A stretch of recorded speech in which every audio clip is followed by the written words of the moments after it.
Welcome agents to Kythera Phase 2, and we're in Cambridge in this video to have a look at the anomaly.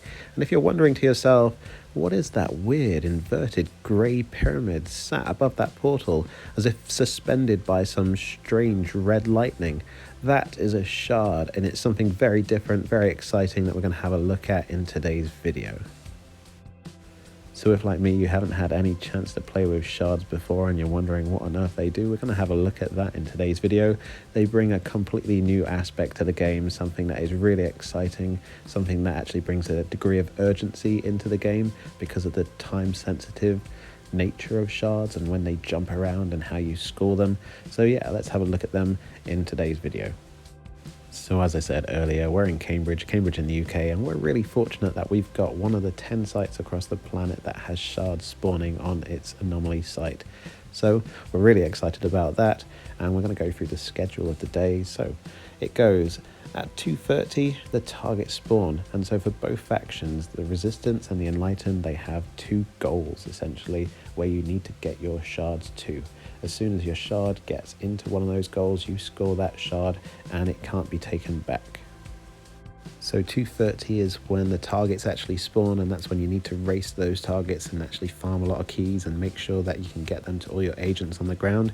At 2:40, that's when 13 shards spawn, and they spawn randomly across the entire playbox. And our playbox was something like 9 kilometers wide, and so you have to get to them as quickly as possible and try and throw links into the target portals to hopefully score those shards.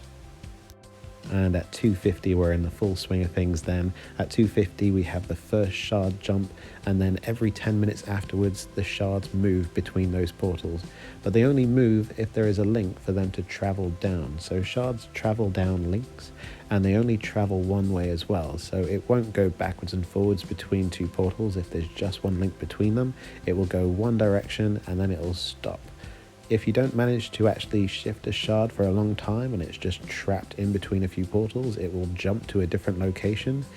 We gathered from Niantic that actually that location would be nearby, but in reality when we were there, once we had a shard right next to us and it completely disappeared. It wasn't even visible on the scanner, so sometimes they can jump more than 500 meters away and just keeps you completely guessing where on earth it went. The objective then is to find a route for the shards that are nearby you to actually avoid all those blocking links and find a pathway to your goal. And that's what we're going to have a look at, and that's what you can start seeing in the background here as well. Credit for this video then I'll put in the description, and definitely a link to go there as well if you want to check out this video unadulterated, along with other different events that have been recorded in a similar manner. They're absolutely wonderful. So you can see on the screen then, Cambridge, it was looking very green at the start. It's now looking quite a lot bluer as a mass of resistance turn up in the city and start making all those irksome links. Those pink dots that have just spawned are the shards themselves, and you can also see 4 target portals. So we've got one in the northwest, we've got one pretty much in the north, maybe central north, then underneath we've actually got one in the south and one in the southeast as well. And so you can see with the circles, those big circles, which different factions they are, and those pink dots that are going to them, well, that went to them, they were the shards. The time limit for this event then was 3 hours. That was between 2:30 and 5:30 in the afternoon, and so we had 3 hours to score all 13 of those shards. There were 26 points on offer towards the global score as well, each one of those shards being worth a whole point, which was really satisfying when you scored one of them. And then there were 13 other points for the battle beacons that were spawning throughout the city throughout those 3 hours as well. Personally, I think I prefer the shards because each one of those shards is worth a full point rather than just a percentage of the total battle beacons. Anyway, let's have a look. There's a shard, and this one's just about to be thrown into the goal. So if you have a look at the clock in the top left hand corner of my screen, you can see that it is 2:59. Very early on in the day, this is one of the first shards to be scored. You've got a link that is linked directly between this portal and our goal, and it's massive paranoia time basically. I'm looking around on my screen to see, are there any opposition signs, are any portals going down nearby? I need to click on it regular to make sure that it's fully charged. Do we have all the shields on? And we're just waiting and waiting to make sure that this is a shard that's going to score. Fortunately for us, this one is going to score, and you can see pretty much now that it's just ticked over to 3 o'clock, and I'm thinking, has it gone? Has it gone? But we'll see it in a second. And with a flash, that has gone all the way to the goal, and a point in the bag right there.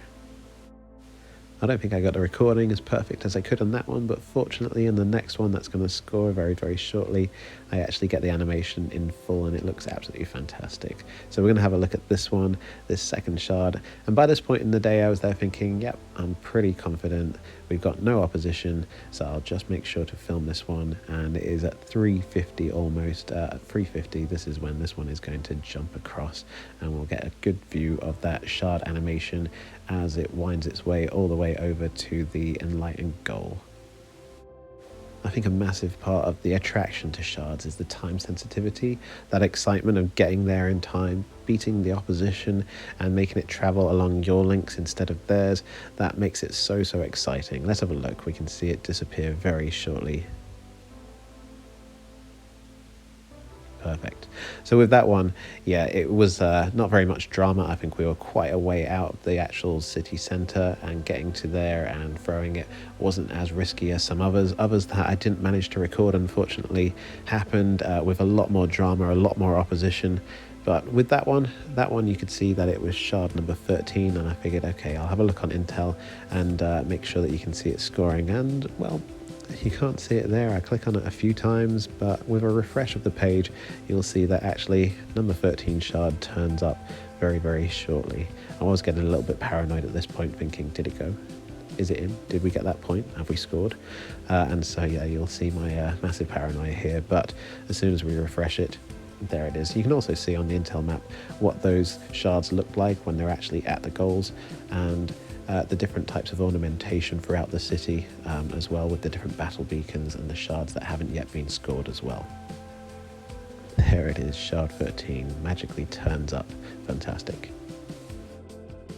Finally then, to cap off the video, we're going to have a look at just an image of that target portal, and you can see that we've got shards 6, 8, 9, 10, and there's also that 13th shard there as well. So yeah, each shard is numbered 1 to 13, and you can see the numbers of each shard that is on the target portals. And the other target portal that we had, we've got 1, 2, 3, 4, 7, 11 and 12 in that one, so we managed to score a grand total of 12 out of the 13 shards in Cambridge on the day, which was absolutely excellent.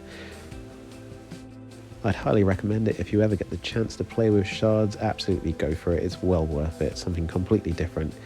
If you enjoyed this video then, please feel free to leave me a comment, I'll try and get back to you, and even better if you subscribe as well.